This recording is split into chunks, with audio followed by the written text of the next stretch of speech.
সামনেই ক্লাস 10-এর মাধ্যমিকের ক্যান্ডিডেটদের second summative পরীক্ষা, যেটা হবে তোমাদের 40 মার্কস। তো এখানে যে ভারত অর্থনৈতিক ভূগোল, তার ভারত যে চ্যাপ্টারটা রয়েছে তার উপর সেকেন্ড সামেটিভের যে ইম্পর্টেন্ট গুরুত্বপূর্ণ 5 মার্কসের কোশ্চেনগুলো আছে, আমি সেগুলোই তোমাদের এইখানে তুলে দিচ্ছি।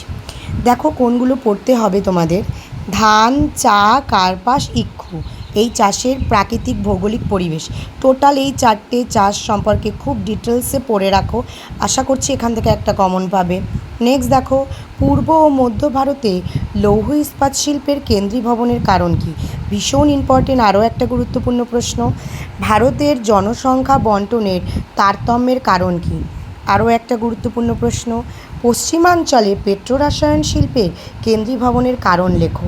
নেক্সট দেখো 5 নম্বরে আছে পশ্চিম ভারতে কার্পাস বয়ন শিল্পের কেন্দ্রীভবনের কারণ কী? নেক্সট, হুগলি নদীর তীরে পাট শিল্পের কেন্দ্রীভবনের কারণ।